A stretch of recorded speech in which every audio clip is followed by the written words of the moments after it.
Hello. આ લેક્ચરમાં આપણે ડિફરન્શિયલ પ્રોટેક્શન સ્કીમ, ટ્રાન્સફોર્મર અને ઓલ્ટરનેટર માટે જે પ્રોટેક્શન સ્કીમ આપણે યુઝ કરીએ છીએ તેનો સ્ટડી કરીશું. ડિફરન્શિયલ રિલે એ એક પ્રકારની એવી રિલે છે કે જે વેક્ટર ડિફરન્સ કરંટ અથવા તો વોલ્ટેજના વેક્ટર ડિફરન્સ ઉપર ઓપરેટ થતી હોય છે. મતલબ કે સપોઝ આ રિલેનો જો પિકઅપ કરંટ આઈપી હોય, ઓકે, તો જે વેક્ટર ડિફરન્સ છે I1 કરંટ એક સિટીનો, આઈટી કરંટ બીજી સિટીનો, તો એ બંનેનો જે ડિફરન્સ છે એ પિકઅપ કરંટ કરતાં વધી જાય તો રિલે ઓપરેટ થશે. Differential protection A unit type of protection scheme કહેવામાં આવે છે.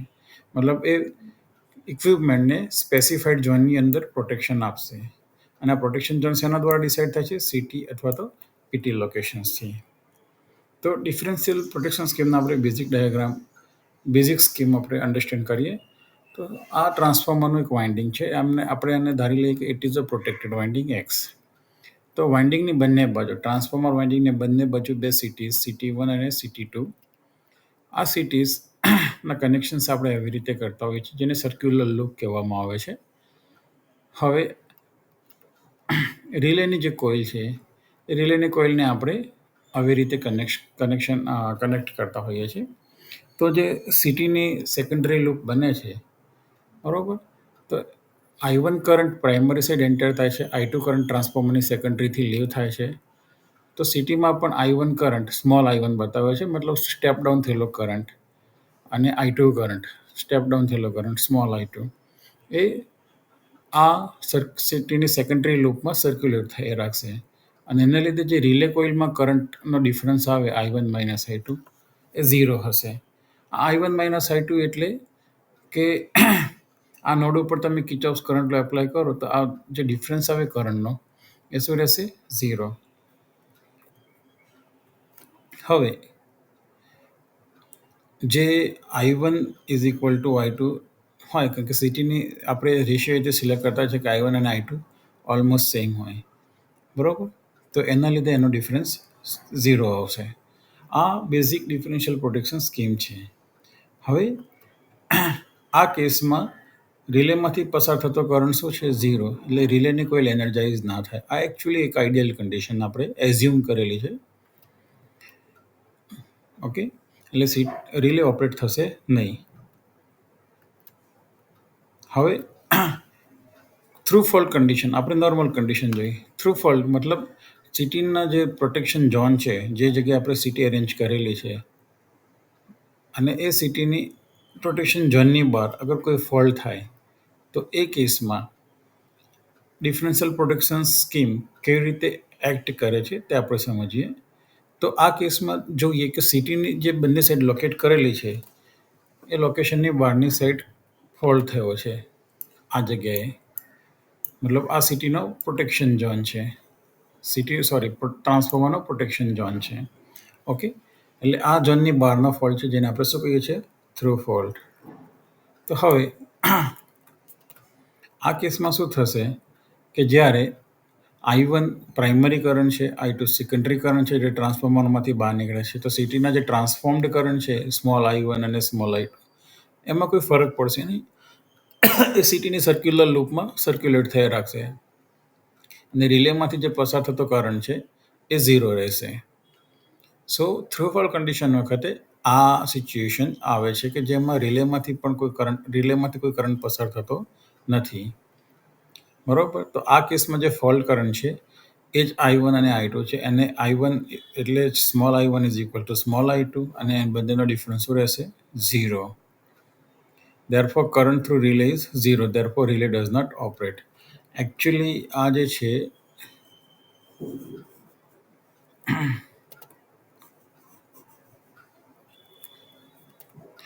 આ માઇનસનો સાઇન આવે અહીંયા, ઓકે. આ ઇઝ ઇક્વલ ટુ સાઇન આવે નહીં, I1 minus I2 is equal to 0. There is a slight error here. Now તો રિલે આ કેસમાં ઓપરેટ થશે નહીં. હવે ફોલ્ટ વિધિન ઝોન મતલબ ટ્રાન્સફોર્મરનું જે વાઇન્ડિંગ છે જેની બંને સાઈડ આપણે સિટી લોકેટ કરેલી છે, અને સિટીની સેકન્ડરીને પાયલોટ વાયર થ્રુ કનેક્ટ કરેલી છે. વચ્ચે રિલે કોઇલ પણ આવી રીતે અરેન્જ કરેલી છે. હવે જો ઇન્ટરનલ ફોલ્ટ થાય, મતલબ સિટીના જે લોકેશન છે એ ઝોનમાં કોઈ પણ જગ્યાએ ફોલ્ટ થાય, ટ્રાન્સફોર્મરમાં કે એની આસપાસ, તો પણ મતલબ આ જગ્યાએ પણ ફોલ્ટ થઈ શકે, આ જગ્યાએ પણ ફોલ્ટ થઈ શકે. કોઈ બી જગ્યાએ ફોલ્ટ થાય તો એ કેસમાં I1 અને I2 જે છે આ ફોલ્ટ કરંટ છે.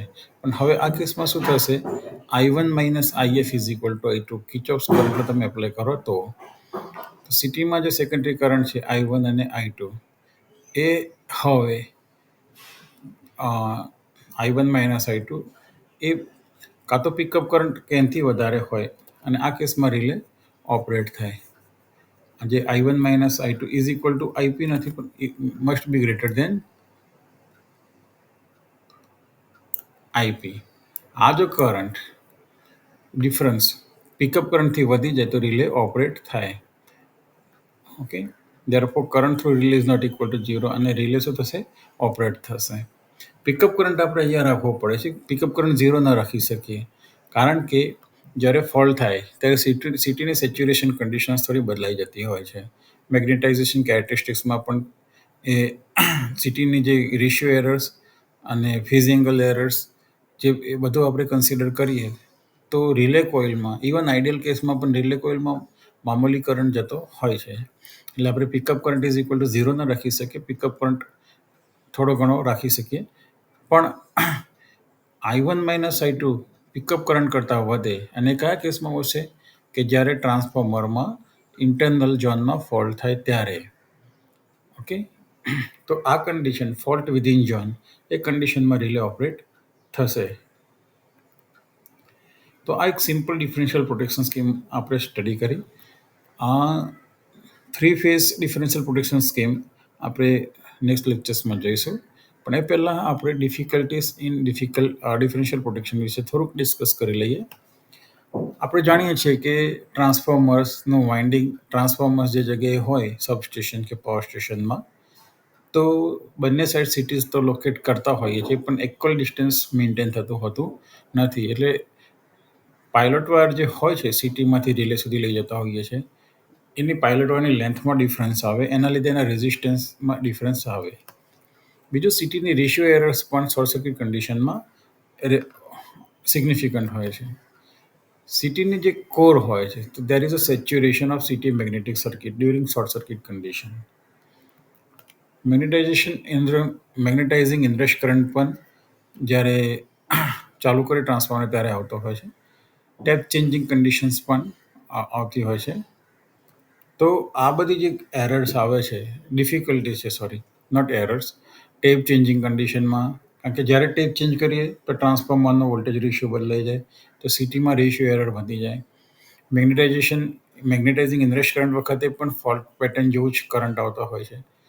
સિટીની સેચ્યુરેશન, આ બધા જે ઇશ્યુઝ છે, તો એને લીધે